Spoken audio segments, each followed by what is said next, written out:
Jasmine Jasnovizius here. Don't forget to tap into the Dar's podcast. The Dar's choke is a submission executed from the front headlock position. It involves encircling the opponent's neck with the crook of one's arm, while the other arm wraps around the opponent's arm, applying pressure, leading to a tap or unconsciousness. Tap into the Dar's podcast.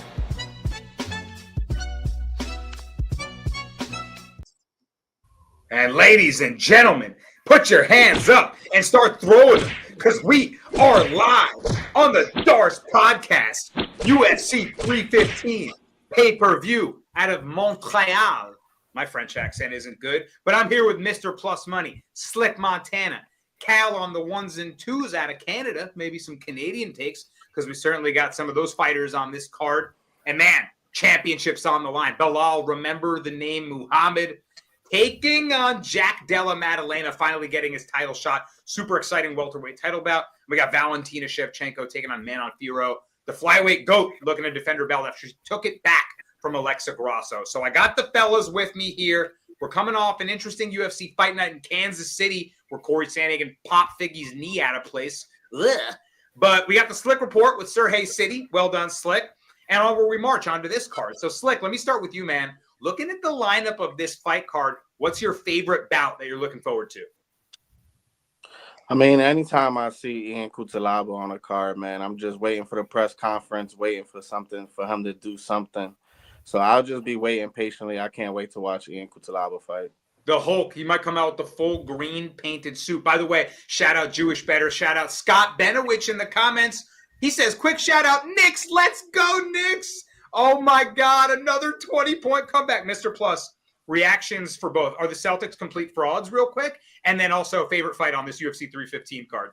Yeah, they're absolute frauds. Jason Tatum sucks, and he's not clutch. He's the opposite of clutch. You know who is clutch? Brunson. He's Mr. Clutch, bro. Right at the end. I mean, I think the last 6 points or whatever were his. Yeah, Brunson, absolutely clutch. And then that Mikal Bridges coming in at the end of the game to take the steal, 2 games in a row, that after 20-point comebacks, that is insane. I really thought that game 2 also had overtime written all over it, but they kept it 1 point. And, man, the Knicks held on right at the end when they finally took the lead after the entire game being behind. That was amazing. Favorite fight? You guys know I'm a big fan of friend of the pod. JJ fights this weekend, of course, in Canada, and I'm excited for it. Jasmine Jasnovizius, biggest fight of her career against Jessica Andrade. Super looking forward to that one, and hell yeah, my Knicks getting it done. All right, guys, into the fights we go, and we got to kick it off with a little remix for you guys. We had a couple fights to talk about on the Mr. Plus Parlay Bus. Mr. Plus, Parlay Bus, bet it all in trust. Jabs and hooks, it's all about the rush. Put it down on the underdog, never hush. Odds stack high, feel the thrill, that's a must. And I'll see you when that shit cashes. All right, we're switching it up a little bit this week. We got the Mr. Plus Parlay Bus remix. And check out my new studio behind me, the new Mr. Plus office. I wish I could pan a little bit. I got a great fight night card signed by every fighter right over there. And then we got Anderson Silva. I think I'm going to have to pan a little and show you guys. Oh, yeah. Can you do that for me, Cal? Is that possible? If you could throw the full thing on screen for me, that'd be sick, just so the guys can see it. But let's kick off this Mr. Plus Parlay Bus remix with the first fight of the night. And if you guys have been watching the show for a while, you know that I love to fade Brad Katona. I don't know where he's from. He claims Canada. He reps Ireland. He's a white dude from Oklahoma for all we fucking know.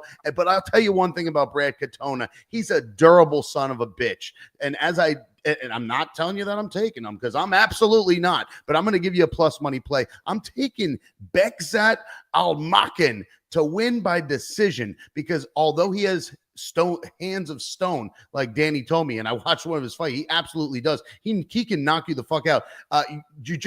You're not knocking out a guy like Brad Katona. He's got that mental health, or I don't even want to say retard strength, but he's got the retard strength, man. There's something about Brad Katona that he could survive. So I really do like this fight to go the distance. And I think Bekzat Almakin gets the W. We saw him. He had a great fight against Umar Nurmagomedov. Brasco will tell you about the round 1 put down, but it was really just a temple punch. I really do see this fight going distance because, again, as much as I hate Brad Katona and think he's the most boring fighter, which he is one of the most boring fighters, this is a good fight to skip. If you show up late, you're not missing anything, but he's very, very durable. So I think he goes the distance. And taking Bekzat by decision is going to land you, I believe, a plus. What is that? I think it's a plus 3. No, this is plus 370 together. So anyways, let's go to leg number 2.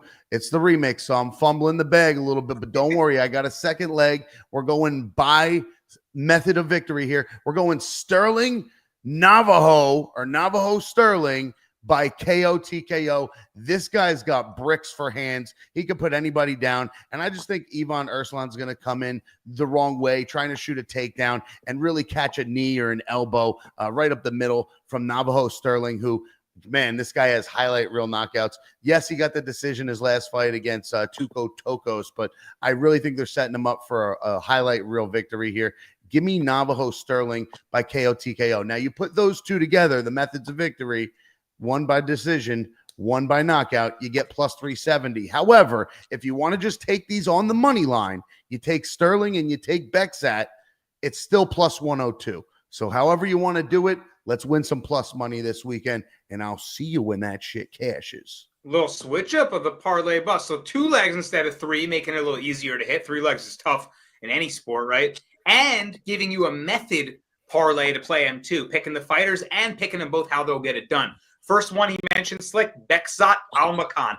I was hyped when I saw him drop Umar Nurmagomedov. He was a massive underdog, like plus 700. Caught him on the temple. Umar got up and then dominated the rest of the fight. He immediately transitioned to a takedown from the knockdown, and then Almakan was just completely outclassed. So that's how it goes against Umar. He's championship caliber. But I've seen a couple things I like about Almakan. So, yeah, he's got heavy hands. Fighting Brad Katona, the journeyman, Slick, who's tough. Mr. Plus, I don't know if this is going to be a boring fight, man. I could see these guys trading. I think we could see some blood on the canvas. Slick, how do you expect this one to play out? Do you like Almakan or Katona? Yeah, I think I'm going to lean Almakan because I just think he's going to be the one that initiates the striking first. I know Katona is probably going to come in here with like a wrestling having game plan after seeing what Umar did to Almakan his last fight. But I'm just not going to trust him, man. I think Almakan lands the bigger punches. Like, people forget, like, he's from Kazakhstan, I think it is, or something. But this man is a finisher, man. 10 of his 11 wins have come by finish. So, if anything, as durable as Katona is, I could definitely see him getting into some predicaments where he might have to shoot a takedown to survive or something. So I'm going to lean Almakan. I'm going to be a little worrisome of the decision, but I think Katona could durable it out. I think Almakan is, as long as if he's smart. So if he's probably winning the first 2 rounds, he'll probably take the 3rd round off, just try to outpoint Katona. So I'm going to lean Almakan in this spot. I could definitely see it. And you know what? Even though he got ragdolled pretty much by Umar on the ground, there were a couple moments I saw something positive. He got at a top mount. He bucked his hips. Umar had him top mounted, raining down punches. He got back to his feet. So he's not a 0. He reclaimed guard a couple times when he was in a really bad spot. He's not a 0 on the mat. And Katona ain't no Umar. So, yeah, we're with Almakan in this one. Mr. Plus setting it off with the first leg. We definitely agree. And the second leg, he likes Navajo Sterling. He likes him by knockout, too, in his method. Navajo Sterling coming out of City Kickboxing in New Zealand with Israel Adesanya and company. And I don't know. He's only 6-0, man. Mr. Plus trusts him already. And Tuco Tokos kind of, not that eventful of a first opponent, first fight. What do you think? Does he show a highlight out here in this one, Slick? Does he put himself on the map?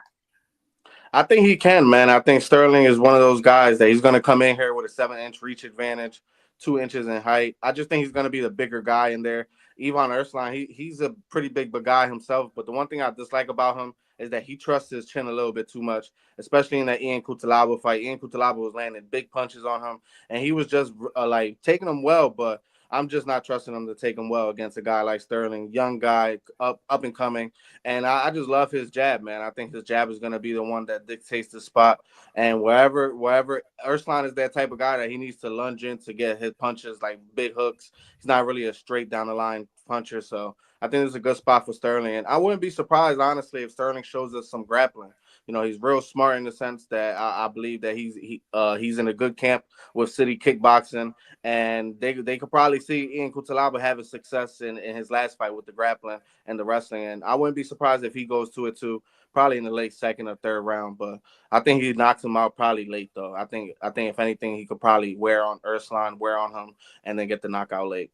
Interesting. Yeah, Urslan was in a hell of a war. Split decision loss in his last one to Cutelaba, like you mentioned. They were going back and forth. So Sterling, only 6-0, Mr. Plus. He's learning on the job still, but Slick likes him to show maybe some new skills, some grappling, and you'd like him to knock this dude out. So you get the Mr. Plus parlay bus. Actually, odds are coming down on Almacan. Some money coming in on Katona, it looks like.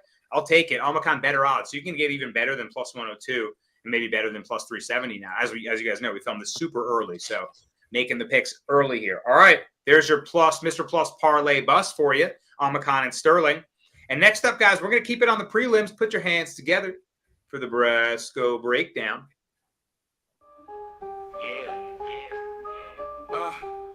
Brasco's Breakdown. Brasco's Breakdown. And this one is a fight that I didn't expect to be the one I was going to target. Certainly on a UFC 315 pay-per-view card, not the fight that people are necessarily circling. I think it could be a pretty good fight. I'm going with Modestas Bukauskas at minus 108. Pretty much a pick 'em right now. And I grabbed him minus 105 as a slight dog. I think I like that line for a couple reasons. He's facing a guy we just talked about, Jan Cutelaba, the Hulk, guy that's looking to put damage on you, aggressive fighter. Pressure, good grappling, good top position, and just vicious ground and pound. He's been getting better, too. He's actually only 31 years old. He's had a ton of fights in the UFC, so I give some credit to Cutelaba, but I really like the new version of Modestas Bukauskas that we've seen as he re-entered the UFC. He started just 1-3 with the promotion, fought guys a little too good for him, and he had to leave after he got his knee stomped out by Khalil Roundtree. Vicious kick, spent 2 years away, had to go rebuild himself, recover. And he went to Cage Warriors. He got a little bit better. Since coming back, he's looked like a much better fighter, more complete fighter. I like him in this fight for his speed advantage. He's pretty quick for a light heavyweight. And I like how he dances on the outside. He circles laterally constantly. He's got good kicks to all levels from the outside. I think that's the key weapon in this fight. Cutelaba uses mostly his boxing and his hands up, when he's in the stand-up. And I think he's likely to stand in front of Modestas Bukauskas and get kicked a lot. Bukauskas is going to be in and out of range, be quicker to the target. And as long as he can stay safe and not just take the huge shot from Cutelaba, end up on bottom and just getting rained down on, I think Bukauskas is just the speedier fighter and is going to be able to land damage in this one in and out of range. So Cutelaba, of course, super dangerous, but I really do see a big speed and athleticism advantage and agility advantage for Modestas Bukauskas. So if the defense is good enough, he's winning this fight. I'll say by decision because Cutelaba is pretty tough, and he's gotten his cardio a little better. Give me Modestas Bukauskas. All right, Mr. Plus, is this a fight worth betting on, or am I onto something here? What do you think? Yeah, I'm leaning Bukauskas as well. These guys both looked really good in their last wins. However, let's remember the Cutelaba, that shit was back and forth. He was out on his feet a little bit, but just had more willpower. These guys literally both fought on the same card 2 months, 1 week, and 6 days ago. So they literally both just fought, and now they're fighting again. I'd say that Bukauskas' win was more impressive against Rafael Sequeira, and people are a little high on him, but Bukauskas put him down. Combos, man, he looked good. And I agree with you, lengthy kicks. That's typically where a guy like Jan Cutelaba is going to struggle, like Felipe Lins beat his ass. Remember that one? I think it's going to be similar.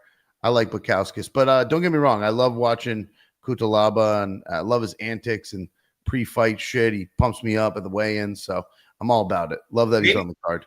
Maybe I should wait to bet it because he's going to get bets, right? He's going to see him painted green like the Hulk at the weigh-ins. People are probably going to bet on him. So maybe I could get a better line. Jameson says Cutelaba's level of competition is way better. He's leaning that way. Fair enough, Jameson. But Slick, how do you see this fight playing out? Yeah, I mean, I lean Bukauskas. This could really come down to the first takedown of if Ian Cutelaba gets it in the first round, because I think if he gets the first takedown, I think that's just going to make him more confident in the sense that if Bukauskas does hurt him, all he has to do is go to the takedown and he'll take Bukauskas down. So, and the one thing that I like about Bukauskas is that you said it, man. He's been coming back into the UFC, and this guy was known as a decisionator. All his fights, mostly all his wins have come in the UFC have come via decision. But now he's actually finishing people. He's finishing Marcin Pragnow, finishing Rafael Sequeira. So I think this is a good spot for him to probably finish Ian Cutelaba. I think a lot of people are going to lean on Cutelaba's durability, but I just think he's going to leave himself open, and I could see like oh my God, why you stop this TKO type of guy, you know? So I could see Bukauskas getting like and Bukauskas has good cardio. I think he definitely could get like a second or third round finish in this spot. So if Ian Cutelaba doesn't get that first round finish, I think it's all Bukauskas. So I lean Bukauskas in the spot. I like it. I see it in my mind's eye right now. Cutelaba like, I'm still here, and the ref's waving it off, right? Man, also in that Bukauskas last fight against Pragnow, or 2 fights ago, he sparked Cerqueira. I was on Cerqueira. That was one of the worst bets I've ever made in my life. Like, holy, that guy stinks. That Pragnow fight, Pragnow threw like a counter question mark kick against the fence. It was like one of the craziest counter kicks you'll ever see. Bukauskas ate that kick, came right back. So yeah, he's been in bangers before. I trust him in another potential banger. So I like it. I like that you guys are on it too. All right, guys, there's Modestas Bukauskas for the Brasco Breakdown. And next up, salute, because next up is the Slick Report. Philly in the game, and you know we on time. Slick reports coming, ain't never gonna stop. MMA captains with the knowledge and the flow. From the East Coast, getting that paper like a Philly bankroll. Rocking every fight, keep the audience on hold. So probably for the first time in Slick Report history, we're parlaying 2 girls in this spot. 2 girls that I believe are going to get the job done. We're going with Jasmine Jasudavicius and parlay her with Natalia Silva in this spot. I just believe Jasmine Jasudavicius is just going to have a huge height and reach advantage in this spot. She's going to have the better physicality edge in this spot. And the one thing that we know about Andrade is just her grappling deficiencies. So if Jasmine gets the grappling going early and she's able to get that first takedown, I wouldn't be surprised if she's able to cinch up a Darce choke, cinch up any type of choke against Andrade. Like Andrade got guillotined by Tatiana Suarez, got rear naked choked by Blanchfield. I just think right now we are seeing the best version of Jasmine in this spot, and especially her last couple fights. She's just been looking like the bully that we always known her to be, man. We always known her to have a good durability edge and against a lot of girls, and she's just starting to use that to her advantage now. I think this is a great spot for her. I like her little stiff jab that she throws, throwing her head to the side, and I think that's a great shot in this spot against Andrade. Like I said, she's gonna have like a 6-inch reach advantage, so she starts peppering that jab, getting confident with the striking. I think this is a good spot to get the grappling going. And like I said, get a rear naked choke or a sub against Andrade, and we're parlaying her with Natalia Silva against Alexa Grasso. I understand the line is a little bit steep in my eyes, but I just believe this is Natalia Silva's time. The Grasso, what we know from her in her last 3 fights is that, you know, she was about to lose a fight against Valentina, but I'm not even talking about these fights because at the end of the day, I don't think Natalia Silva right now is on Valentina's level, but I think she's almost there. I think she could definitely get a good win against a girl like Grasso, who's not really defensively sound. I think she takes her boxing a little bit too in the sense that she absorbs almost just as much as punches as she gives out. She's usually known to have the grappling edge against a lot of girls, but I don't think she's going to have the grappling edge in this spot. Natalia Silva has shown great takedown defense, great offensive grappling in her own right, and we have seen Grasso get time and time again, even before the Valentina fight, just be on bottom and just accept the bottom position, trying to go up for subs. I think this is a good spot for Silva. I think she keeps the distance with her kicks. She's always throwing a kick. She's never just there, just not doing nothing. And if she's up 2 rounds going to the third, I really love my bet because she's just real smart in her movement. She's real smart in her and not putting herself in bad predicaments. And I think if she gets the first 2 rounds, I think she just cruises to a decision. I'm going to give the benefit of the doubt of Grasso, but I think Grasso high guard, I think that's going to leave a lot of body kick openings for a girl like Natalia Silva. And we know that she could switch that body kick to a high kick in a matter of 2 seconds. So I think this is a good spot for her to get down Grasso. You know, Grasso was being on her high horse after that win against Valentina. she got gifted a 10-8 in her last fight the fight before her last fight with Valentina. If not, she would have lost. And then Valentina just showed her levels in the third fight. So I think this is a good spot for Natalia Silva to put her name in that map with those top girls. There you have it. Slick Report. 2 female fighters this weekend. We're going Jasmine Jasudavicius and Natalia Silva. You get -118 when you put them together. And Mr. Plus, starting off with friend of the pod, Jasmine Jasudavicius. I mean, you got to love it. She's on the Darce podcast intro screen. We put her up there for a reason because she's an absolute dog. She embodies all the ethos and philosophy that we love about fighting. And her tenacity has just been unbelievable. I totally agree with Slick. Against Andrade, who's had difficulty against the elite grapplers of the division, Ragdoll City coming up. What do you think about JJ in this spot? Jasmine Jasudavicius, make sure you tap into the Darce podcast. Yo, she is a friend of the pod. She's, I think, one of the first fighters that did that for us. And yeah, I think she's in her prime. She's on her way up. She's the pride of Canada, man. They got to respect it, man. She says she's the female version of GSP. Got one of his signed gloves right over there in the collection. I'm gonna tell you right now, that's a great comparison. This girl is amazing, and Jessica Andrade, she's seen better days. Let's be honest, right? She was already in her prime, so not so much anymore. She's on a downward spiral here. I mean, she lost to Natalia Silva. She got a couple wins before that, but reality is she fights a lot and she doesn't win a lot. She's 2 out of her last 5 fights. She got the dub. I really like JJ here, and you guys, everything you guys said, she's definitely going to be able to take her down and have the grappling advantage. And let's not forget, like, JJ's pretty nice on the feet. I mean, don't get me wrong. She likes to block punches with her face, and she can eat punches, and she's not great at moving her head, but she has absolutely got some hands and hand speed.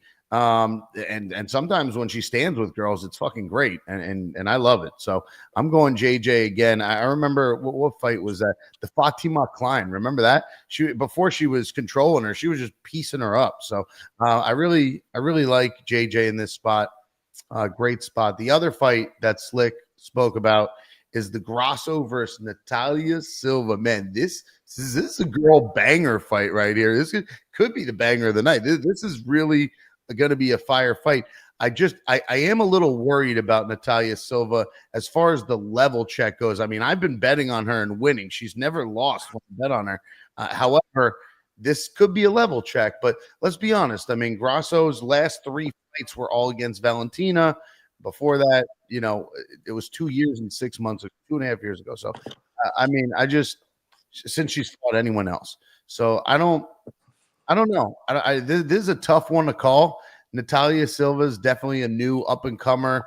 I mean, not new anymore, right? She's been here for a few years, but it's crazy. I feel like I just saw her, but she's gangster. I really like how she fights. But Grasso, this might be a level check.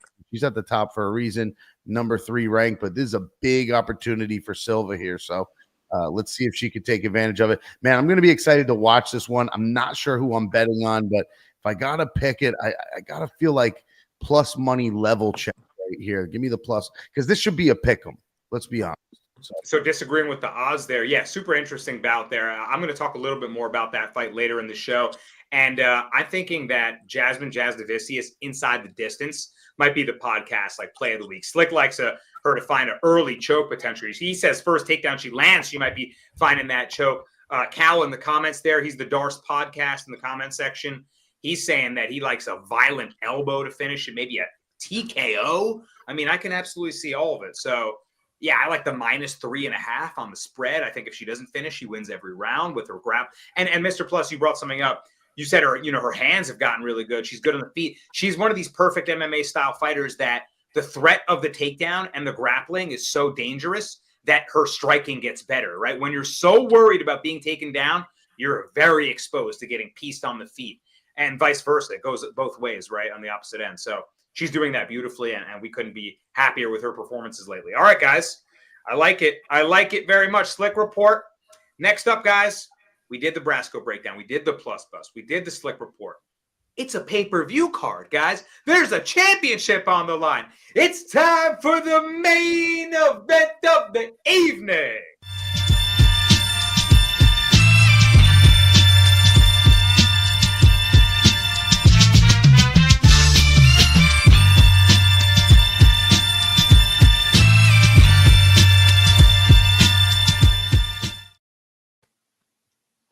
got welterweight gold up for grabs. Bilal Muhammad taking on Jack Della Maddalena.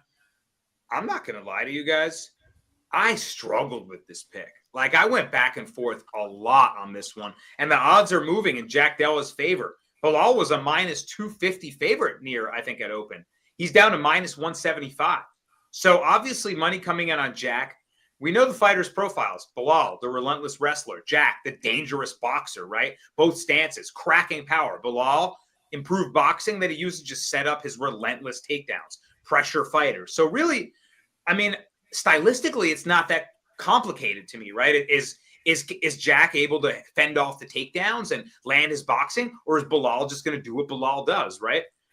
Man, Mr. Plus, lead it off for me. Who are you siding with in the main event? Man, I just want to say the level of competition that these guys have fought, and mainly Bilal, man, his resume checks out. I don't know that Jack Della's is as impressive, but he's one of the best boxers that the UFC's ever seen.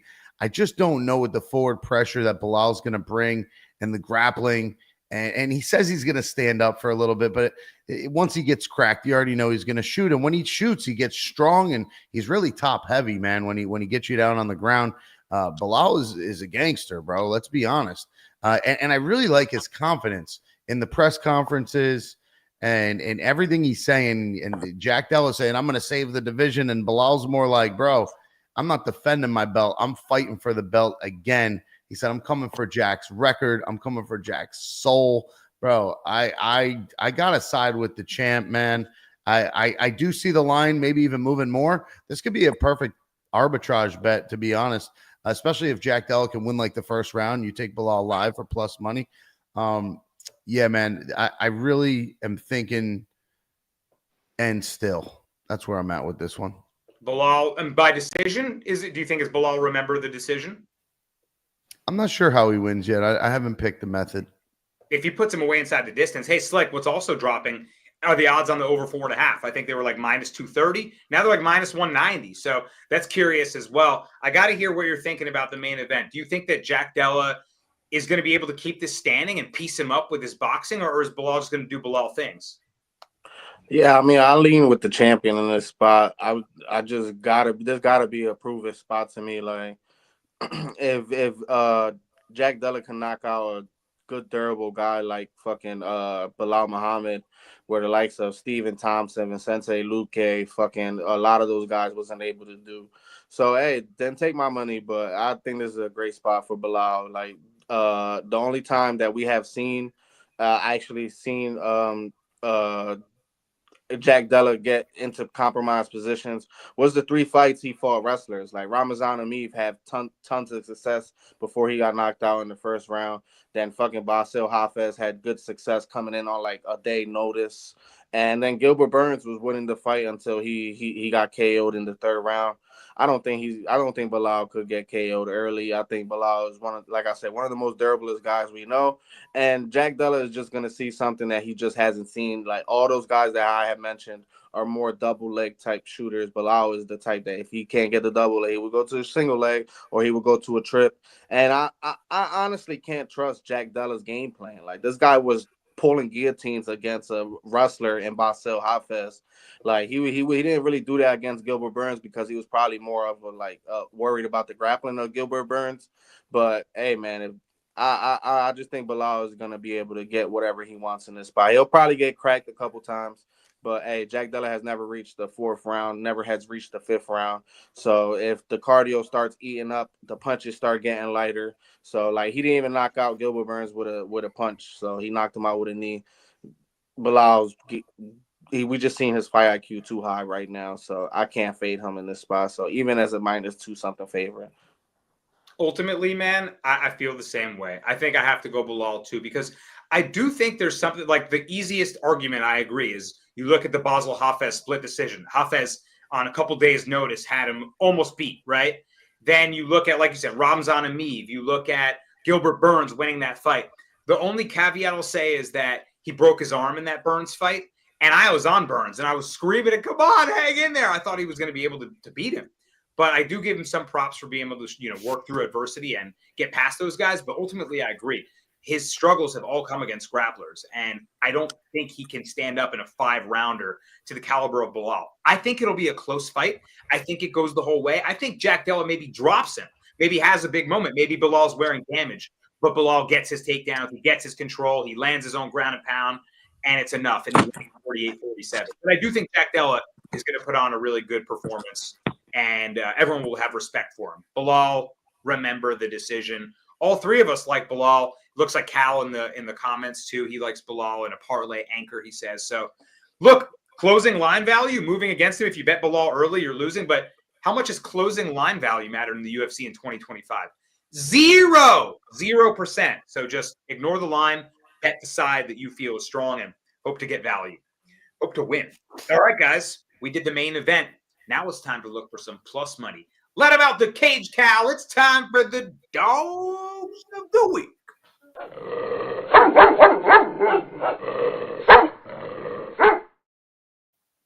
All right, Plus, you got one in the prelims. Kick it off for us. What you got?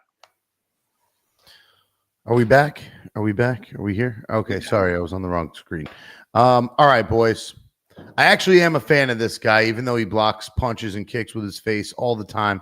Give me Bruno Silva. And honestly, I'm just fading Marc-Andre Bariel. And I know it's in Canada, and he's one of the favorite guys, and they love him. But he's on a 3-fight skid, man, and I just don't see it getting better for this guy.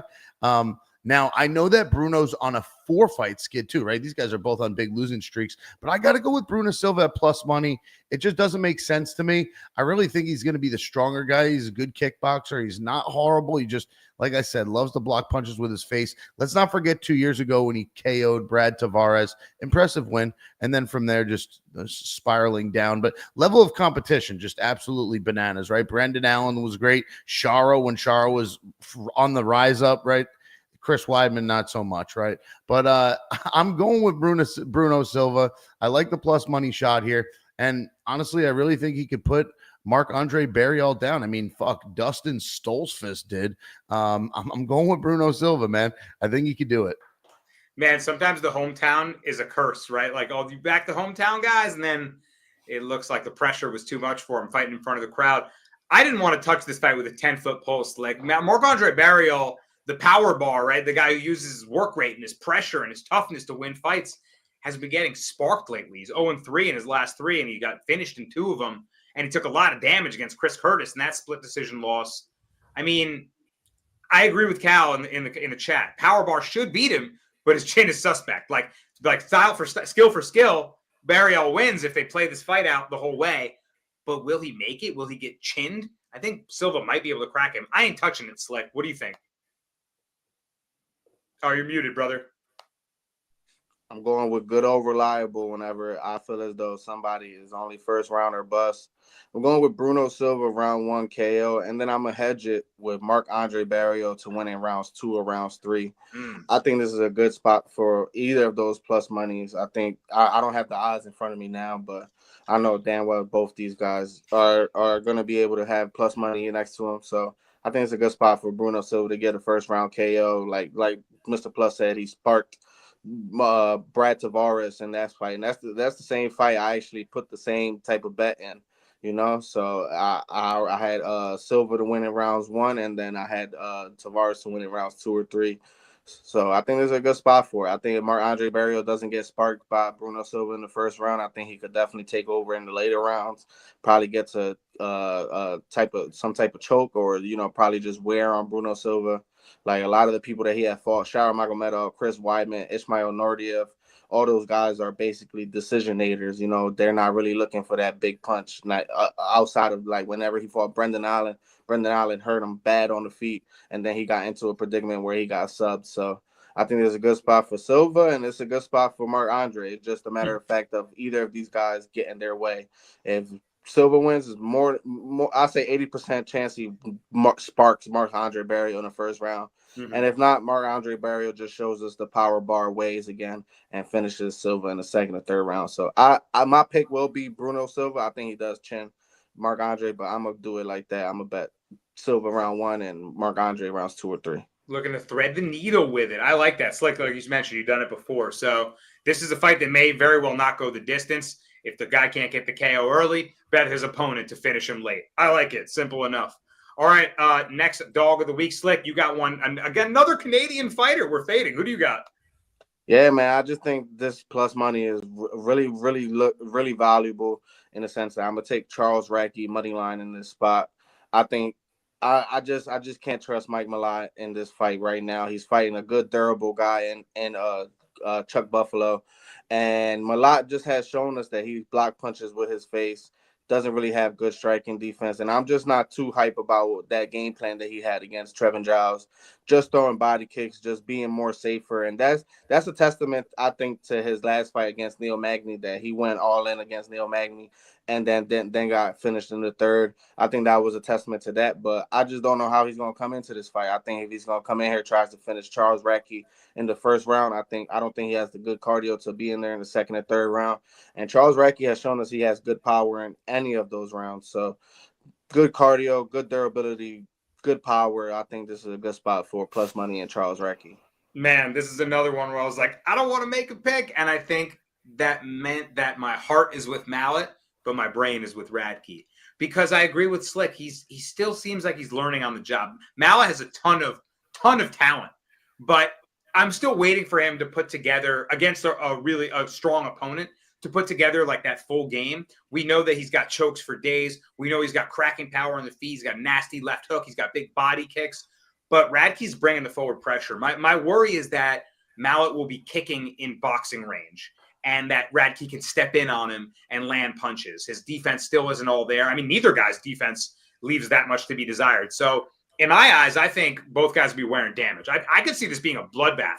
Maybe some 50-50 scrambles on the ground, maybe some heavy blows in the pocket. Who last man standing type of fight. I say this is the banger of the night. Mr. Plus, how do you see it playing out?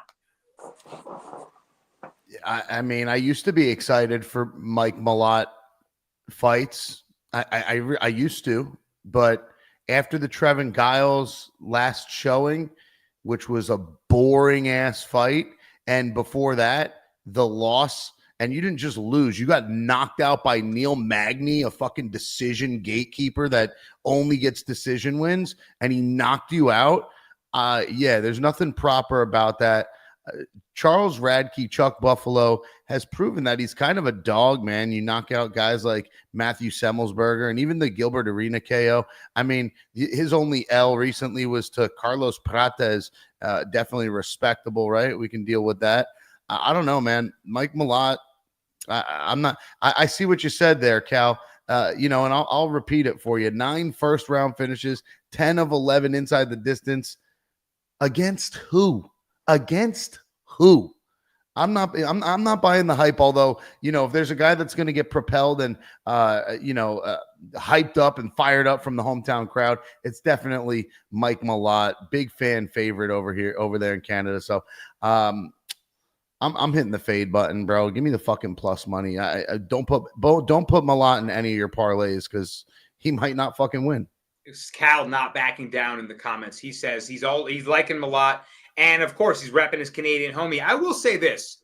I'm going to pick Malott too, Cal. I'm with you. I think he can win the fight, but I'm not betting on it. I think it's going to be a bloodbath, and it's going to be who can land the big shot first to kind of change the momentum of the fight. Whoever's fighting maybe less hurt can win. I think it's going to be nasty, and they set it up really well. The hometown Canadian guy who they're all going to be hyped about versus this guy who I don't really like Radkkey. I think he's kind of an asshole, but he's going to be coming in there happily to enemy territory to be that asshole and upset the party. So they matched up the personalities the right way. It should be a banger of a fight.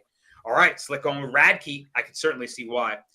My dog of the week, guys, I'm going with Alexa Grasso, man. Plus 210. I feel it's just a little disrespectful. I think Slick made a lot of really good points for Natalia Silva.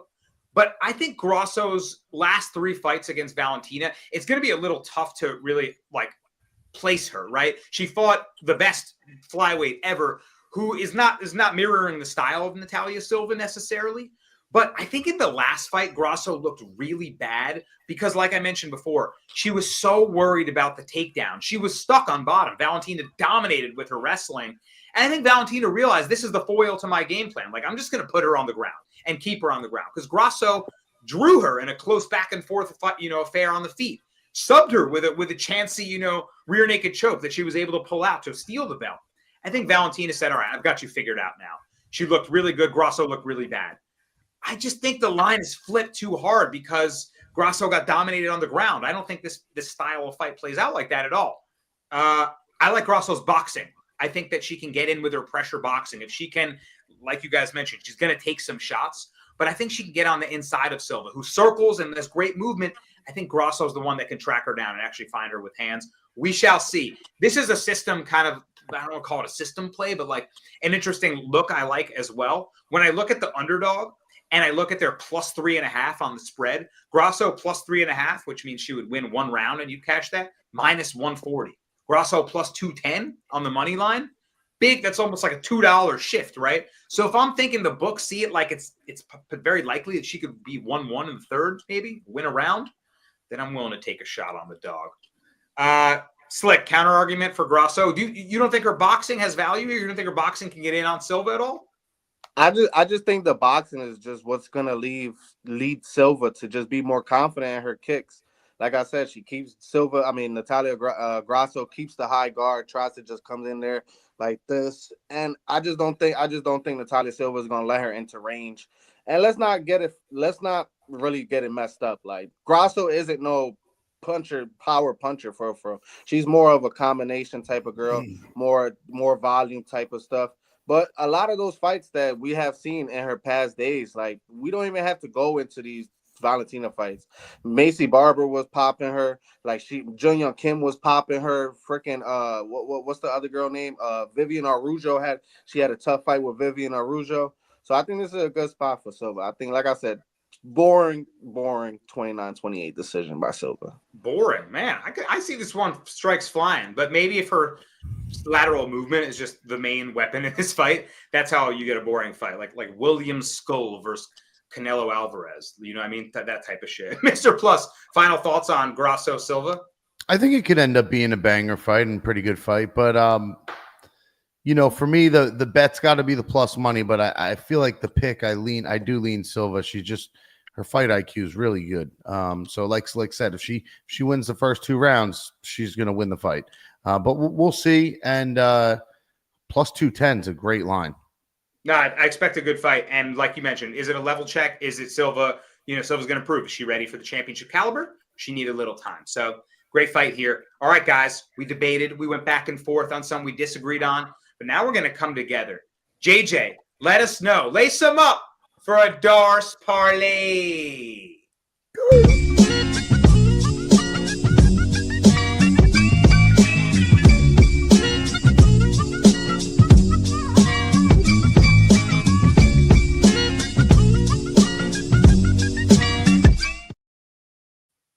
I think that's my favorite beat out of all the beats on all the songs. That one's just like, I don't know, reminds me of like New York 90s hip hop.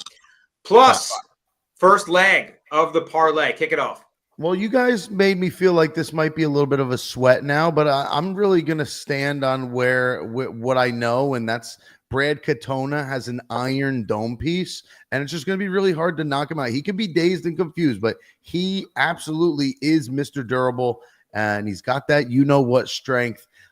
Leg number 1, we're going with the Katona fight versus Bekzat to go the distance. Yes, it's going distance. Yes, and I think it's like a minus 300 line. So the books think it's going distance too. Yeah, the over 2.5 was like minus 395. I was like, damn, son. All right, I guess so. So you're on the safe side. If it finishes, that'll be an upset. Slick, leg number 2. What do you got?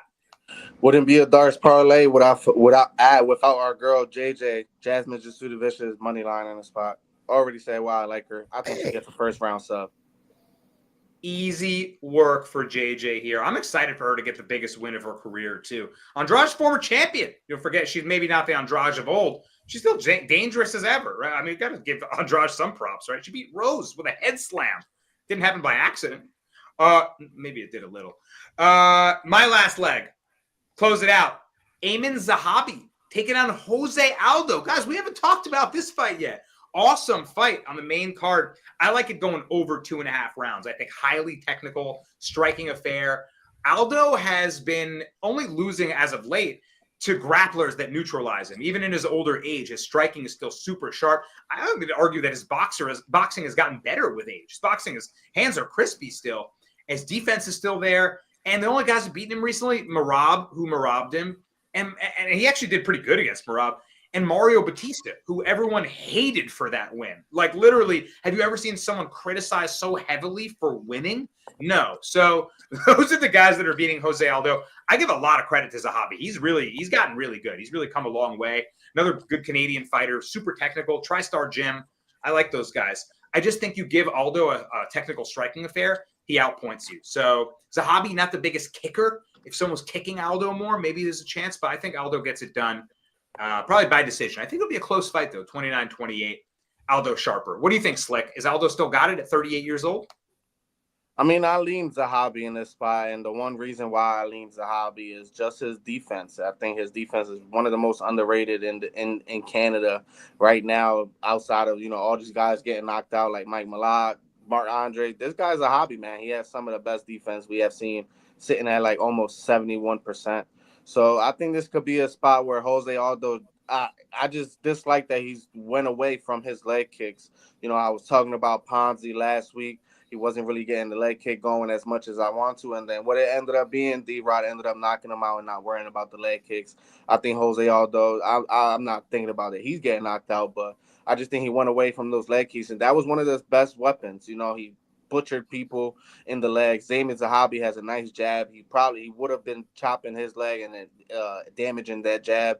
But I lean Zahabi in this spot. I think the one thing we was worried about Zahabi back then was his low volume. That's not a problem as of late. He showed a great showing against Pedro Munoz, a good veteran in the sport, and then he had a plus 700 upset against I wouldn't say hyped up prospect now because he just got slept by Ricky Simone, but in Javi Basharat. So I think this is a good spot for Zahabi to just make Jose Aldo miss and make him pay. Fair enough, man. He's a really good striker. I don't want to sleep on him. And that's why I do think this is going to decision, because I think it'll be tight. He can hang with him for sure. He's right there on his level, especially at this age. So plus, what are you thinking? Aldo Zahabi, any predictions on how the fight plays out prop wise as well? I mean, Aldo's 38, but Zahabi's old too, man. 37 and a half. These guys are both pretty old. So I don't know. I gotta lean with Aldo and the level check here. And his only losses were to the Batista fight, which some would say that he won. And of course, the Merab lost almost 3 years ago now. So other than that, I mean, he just won against Jonathan Martinez. That's a pretty good fucking win. I just don't know. I don't know if Ayman Zahabi is the same caliber of fighters. He got 2 good wins against, guys that are on the downfall. We saw Javid Basharat and Pedro Munoz. These guys aren't in their prime anymore. They don't look as good as they used to look. I got to lean with Aldo all day here. I think this is an easy parlay piece. Wow, easy work. All right, man. Jose Aldo. So, yeah, the Darce Parlay is going to be the over 2.5 rounds, though, and that's the last leg. Put them together. We got plus 121 right now on a Wednesday. Katona and Almacan going the distance for Mr. Plus. Jasmine Jasdavicius, Slick, and Zahabi Aldo over 2.5 rounds from your boy. All right, guys, it's time for the fights we haven't talked about. There's some big ones still, so stick around. It's the honorable mentions.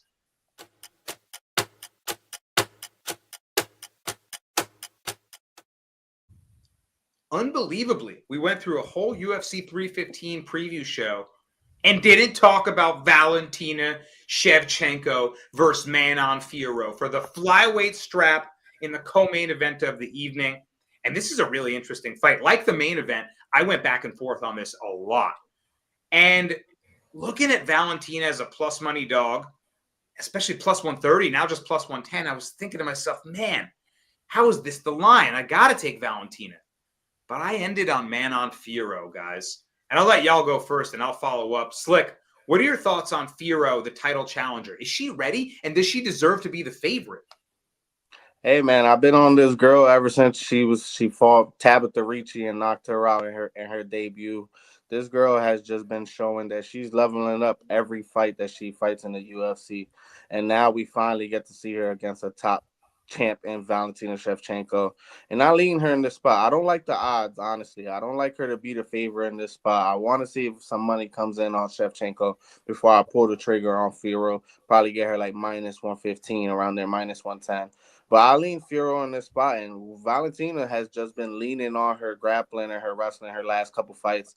And best believe she's not getting none of that on Firo. Like I remember I was screaming from the top of the treetops against whenever she fought Blanchfield. I had her as a 10-unit max bet in that fight as a plus 165 dog because I believe in her takedown defense. I believe in her. I already believed in her striking. So I think this is a good spot for her. I think the sidekick is definitely going to be a play in this spot. That's going to keep the distance. Valentina, she's not really that big of a puncher, you know. I don't think Firo, she's going to respect her in the first couple rounds, but after the second and third, we seen Firo against Blanchfield. You know, everybody was worried about her cardio in the fourth and fifth round. She just levels upon people like Blanchfield. So I'm gonna take her in this spot, but I'm hoping some money comes in on Valentina. It probably will, you know, like they're gonna be like, oh my God, champion at plus money. They're gonna probably lean towards Valentina, but I just don't think she's gonna get the grappling going. And if she doesn't get the grappling going, I think she throws a good body kick. I just don't think Firo is going to be worried too much about that body kick. She throws a good Superman punch to close distance. I believe this is just Firo's time, man. I believe in her. I've been believing in her since her first fight in her debut, and I've been betting on her ever since. So I'm a ride with Firo one last time. Well, not one last time, but if she loses this fight, you know, then. But I'm a bet on her one time. Keep riding that money train. The French fighter. I mean, we're in Montreal, French-Canadian province. Could be the first French UFC champion, right? The legit champion, not interim like Cyril Gane. So this is her moment to shine. I love a lot of the points you bring up. 93% takedown defense. She did it against Erin Blanchfield, elite wrestler to the division. And she showed some durability too, Mr. Plus. She took a head kick from Blanchfield late, got a little wobbled, kept her poise, kept her strength, and she was still there. So we got a southpaw kickboxing matchup too. And Mr. Plus, Slick brings up a point that this is sort of how I saw the Grasso fight for Shevchenko, is that I think she decided to grapple not only because she knew she had a decided advantage, but also because I think she's lost a little bit of a step in her striking, a little bit of that explosive pop, a little bit of the athleticism. She's still Valentina, but I think Manon, other than maybe Amanda Nunes, is maybe the best striker she'll have ever faced in her illustrious career. What do you think about that, Mr. Plus? Man, I like everything you guys said. I've been riding the Manon Firo train as well. We won money on her against Rose Namajunas and then again against Erin Blanchfield. Man, and those are some big names that she walked through right there in the last year and 8 months. You know, again, we talked about this in the Grasso fight. For the last 2 years, Valentina's fought the same person. So, you know, this is a big test for both of them. I think the line's right. And I also want to say that you could use this method if you want, but when a lesser ranked opponent is the favorite, they tend to win. So I'm going with Manon Firo. I think this is a great spot for her to make a name for herself and put France on the map. And yeah, I mean, if we're talking about a girl in her prime, I mean, I know she's 35, but she's a brick shit house. She's jacked. She's in the best shape. I mean, you're going to see she's going to be a little like Valentina's going to be a little undersized. And Manon's going to be oversized, and you're going to see when they step in there together. So I think she'll be the stronger girl in the octagon. I like her. I like her nickname, the Beast. Give me Manon, the Beast Firo. And she came out as a dog, plus 130. So she was a dog, but the Sharps caught that line early, and money's been pouring in on her, and she's minus 150 now. But I still like the line, and I'd still bet it. Yeah, I love the breakdown. Back to 130. So Slick mentioned he's going to wait to see maybe if she can come back closer to a pick'em. So we'll see where that line goes. We know UFC line movement super erratic. Just try to get the best value and hope your guy wins. Manon Firo, the pick from all three of us. Monticello, see you in the comments. Chris Pinello, see you in the comments. I appreciate you guys. All right, we have just a few more fights to talk about. If you haven't hit the like button yet, smack that on your way in or out, wherever you are. We got Daniel Santos taking on Jung Young Lee. I ain't going to lie to you guys. I didn't do 1 minute of research on this fight. I was waiting for the odds to come out. They didn't come out until recently. So Jung Young Lee, is that the Korean Tiger? Is that the guy who Haider Emil just absolutely mollywopped. Slick, what do you think about his matchup with Santos? He's the favorite. Jung Young Lee is. Man, I'm so mad I didn't get Jung Young Lee at plus money in this spot, man. I was watching tape studying. This was probably the last fight that I ended up tape studying. And by the time I finished, Jung Young Lee was like minus 108. And I'm like, damn, man. And I think this is a good spot for him. I think he's just gonna be more technical sound striker in this spot. I don't think Daniel Santos, man, this guy has just been getting canceled fights, injuries on top of injuries, him being sick, stuff like that. Hasn't been too active. Like, this is a guy that was getting dropped by John Castaneda before he took over in the second round. I think a lot of people are going to be low on Jung Young Lee, but obviously not. The line has been leaning his way, so maybe like you said, line value really doesn't matter in UFC anymore. So I lean Jung Young Lee, and I wouldn't be surprised if he knocks out Daniel Santos. Yo, guy comes looking to bang. I mean, he's not having boring fights. He's throwing in the pocket. Plus, you like the Korean Tiger, Jung Young Lee, to bounce back? I mean, maybe. I like his size advantage. You know, he's 5'10" versus 5'7", 6-inch reach advantage. So he's definitely going to have the size advantage. But yeah, we saw what happened against Hyder, right? He probably had a size advantage against Hyder too. And man, he got comboed to death. That was like a Street Fighter combo, bro. Yeah, I don't know. I kind of lean Willie Cat, man. I know that he's had the time off and canceled fights, but I kind of like his style, man. He's definitely a little bit of a brawler. And yeah, the shoot the box, Diego Lima. I mean, those guys are always fire. I don't know, man. I got both 2-1 in the UFC. Oh, same exact fucking record too. 11-2, both of these guys. Wow. I don't know. I kind of lean Willie Cat. He's a smaller guy in there, but he's got heart. So kind of lean Willie Cat, but probably no bet for me. That's why it's an honorable mention. I feel like I lean Fireworks. I feel like this could be a mini banger, low key. I think this one doesn't go the distance. All right.